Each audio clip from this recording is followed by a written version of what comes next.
Welcome back to the channel, everyone. So one of the questions that I've gotten on Instagram before is how do I train through injuries? So I took a perfect opportunity today to talk to you about that, since I sustained this injury. I don't know if you could really tell, but I was just rolling with my coach and I jammed my finger pretty hard and now it's swollen. So it just took me about 10 minutes just to get my ring off the finger. As you can see, I swapped that out to the other hand, but I couldn't even get the ring off of this. So it was a whole process in itself, trying to compress this and trying to slide this off. So it was a little bit painful, but I figured since now that I have a new injury, I'll talk about how I train around it. So before my Instagram had any following, I had my first injury is when I broke this bone right here. And usually these types of injuries are not super serious, but they're enough to where they take you out of service for a while, especially when you're lifting and stuff.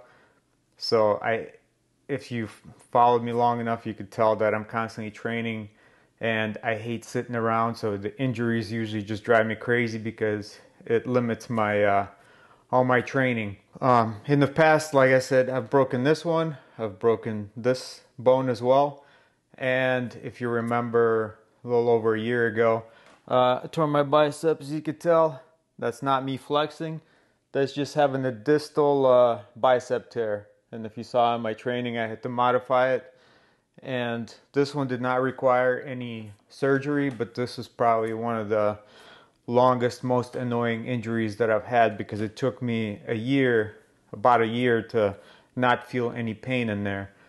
And so I'll talk to you about how I train through all these injuries without too much of a setback. So when I broke this hand, that was from jiu-jitsu when I was rolling, and I think that I already had a stress fracture in the bone there, and it just popped when I was rolling one day and my whole hand was swollen.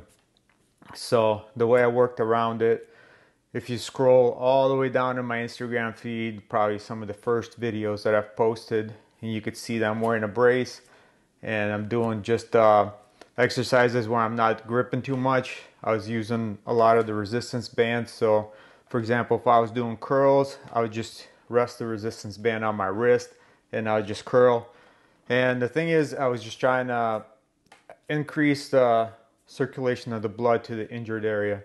I know the doctors usually tell you just to take it easy, not to do anything, but honestly, I think it actually helped healing a lot faster by increasing the blood flow to that injured area. Obviously, I don't recommend that you make it worse by working through pain or anything. I was not in any pain when I was working out. Obviously, if it hurts too much, don't do it. Just work around the pain and the injury itself. So I was doing a ton of HIIT type of workouts, body weight, a lot of running, and so a lot of the training was mostly cardio based because I couldn't really grip with this hand. Or if I was gripping, I'd grip just with the thumb and these first two fingers. So, but obviously it wasn't anything super heavy. So that was that. And the crazy thing is, when I went back to the doctor, he said that my bone healed actually a lot faster than he usually sees people. And I think I attribute that to increasing the blood flow to the injured area. So, like I said, my second injury was this bicep tear. And it was probably one of those perfect sparring days. When I was going into a fight class, sometimes I'll come on a Friday night fight class. We'll do like 9 rounds of sparring. And honestly, I was feeling great, and all my sparring partners actually showed up, so it was like a perfect setup for a good sparring session. And usually when things happen, they usually happen like at the very last moment. So like I said, I had solid 9 rounds of sparring, and without any breaks. I just had the 30-second breaks in between rounds, so I did over 9 rounds of sparring, and it was really good session.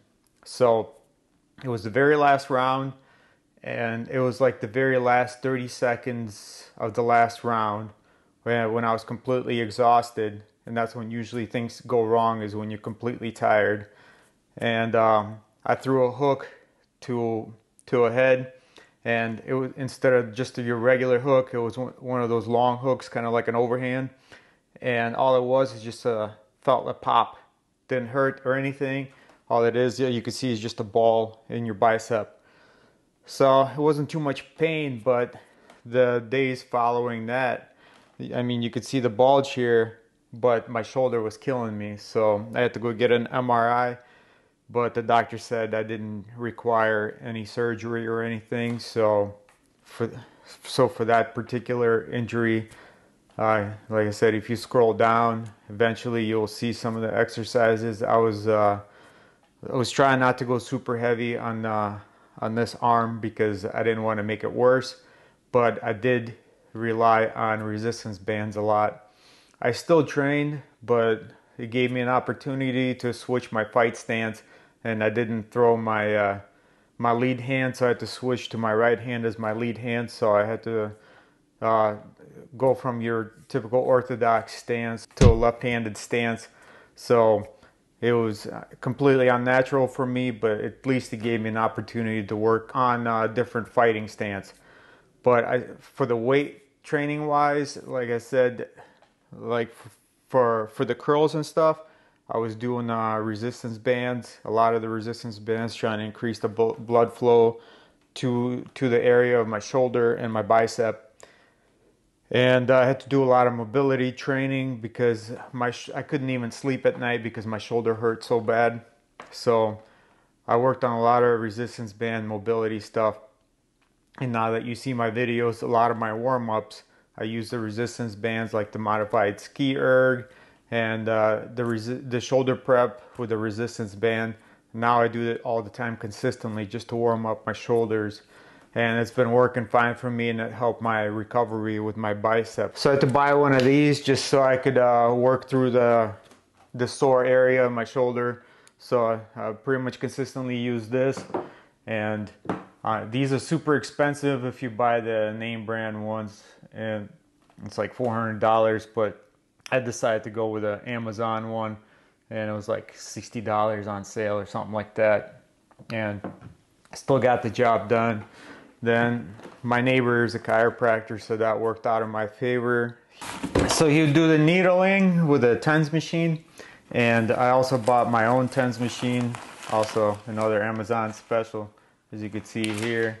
And all it is just a small machine, and you just hook it up to put the electrodes to the spots where it's injured, and pretty much use it consistently. Made it a habit using this every night.